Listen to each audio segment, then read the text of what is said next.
আলহামদুলিল্লাহ, সমস্ত প্রশংসা সেই মহান আল্লাহর জন্য, যিনি অফুরন্ত দয়ালু, অশেষ করুণাময়। অসংখ্য দরুদ ও সালাম আমাদের প্রিয় নবী হজরত মুহাম্মদ সাল্লাল্লাহু আলাইহি সাল্লামের প্রতি। আমার প্রিয় ভাই ও বোনেরা, কখনো কি গভীর রাতে নীরবতায় একটা প্রশ্ন উঠে এসেছে, আল্লাহ কি আমাকে ভালোবাসেন? আমি কি তার কাছে গুরুত্বপূর্ণ? আমাকে কি তিনি দেখেন, শোনেন? এই প্রশ্নগুলো দুর্বলতার চিহ্ন নয়, বরং এই প্রশ্নই প্রমাণ করে আপনার হৃদয় এখনো জীবিত। কারণ যে ভালোবাসে সে মন থেকে খোঁজে। সে একদিন না একদিন জানতে চায় এই ভালোবাসা কি ফিরে আসে। আর আল্লাহর ভালোবাসা তা মানুষের কল্পনারও বহু ঊর্ধ্বে। জীবনের বোঝা যখন ভারী হয়ে যায়, দোয়া করে উত্তর না পেলে মনে হয় আল্লাহ কি আমার থেকে মুখ ফিরে নিয়েছেন? না, কখনোই না। আল্লাহ নিজেই কুরআনে বারবার বলেন তার রহমত সব কিছুকে ঘিরে রেখেছে। তিনি আপনার গলার শিরার চেয়েও কাছাকাছি। আপনার হৃদয়ের গভীর ফিসফিসানিও তিনি জানেন। আর তিনি ক্ষমা করতে ভালোবাসেন, পথ দেখাতে ভালোবাসেন, ভুলে যাওয়া বান্দাকে আবার কাছে টেনে নিতে ভালোবাসেন। আল্লাহর ভালোবাসার প্রথম ইশারা, যেটা আমরা জানতে চলেছি, আপনাকে তিনি ঈমানের পথে এনেছেন। এই মুহূর্তে নিজেকে দেখুন। পৃথিবীতে কোটি কোটি মানুষ আছে, কিন্তু আপনি এখন এই কথাগুলো শুনছেন। এটা কোনো কাকতালীয় নয়, এটা কোনো দুর্ঘটনা নয়, এটা আল্লাহর নির্বাচন।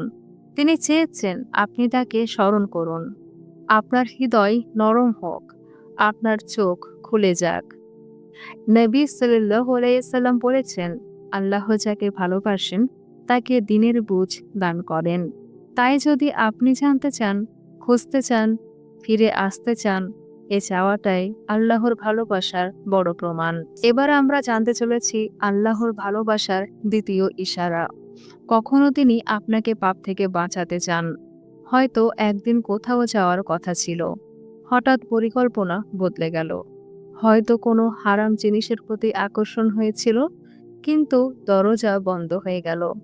তখন মন খারাপ হয়েছিল, কিন্তু পরে বুঝেছেন এই বন্ধ দরজায় আপনাকে ধ্বংস থেকে বাঁচিয়েছে। এই অদৃশ্য পাহারা, এটাই হলো আল্লাহর ভালোবাসা। পরীক্ষা কি ভালোবাসার চিহ্ন? এটাও একটা ইশারা। হ্যাঁ, যদিও এটা মেনে নেওয়া কঠিন। কখনো অর্থ হারান, কখনো প্রিয় মানুষ হারান, কখনো হৃদয় ভেঙে যায়। মনে প্রশ্ন আসে, কেন আমি? নবী সাল্লাল্লাহু আলাইহি সাল্লাম বলেছেন, আল্লাহ যাদের ভালোবাসেন তাদের পরীক্ষা করেন। কারণ পরীক্ষা শাস্তি নয়, পরীক্ষা হলো পরিশুদ্ধি, পরীক্ষা হলো উন্নতি, আর পরীক্ষা হলো ভবিষ্যতের প্রস্তুতি। হীরাকে যেমন কাটতে হয়, সোনাকে যেমন আগুনে পোড়াতে হয়, তেমনি একজন মুমিনও পরীক্ষার মাধ্যমে উজ্জ্বল হয়। ইবাদতের শান্তি একটি বড় নিদর্শন। অনেকে আল্লাহ শব্দটুকু উচ্চারণ করতে পারে না, কিন্তু আপনি যদি সালাতে শান্তি পান, কোরআনে মাধুর্য অনুভব করেন, দোয়ায় স্বস্তি পান, জানবেন এটা আপনার কৃতিত্ব নয়, এটা হলো আল্লাহর ভালোবাসার একটা বড় উপহার। পাপের পর অনুতাপ, এটাও একটি রহমত। আপনি হয়তো পড়ে গেছেন, ভুল করেছেন, কিন্তু তারপর যে অনুশোচনা এসেছে, এই ব্যথায় আপনাকে ধ্বংস করতে আসে। এই ব্যথা এসেছে আপনাকে ফিরিয়ে আনতে। তওবার দরজা ভালোবাসা দরজা। আল্লাহ সেই বান্দার তওবায় এতটাই খুশি হন, যেমন মরুভূমিতে সব হারিয়ে ফেলা মানুষ হঠাৎই সবকিছু ফিরে পেলে হয়।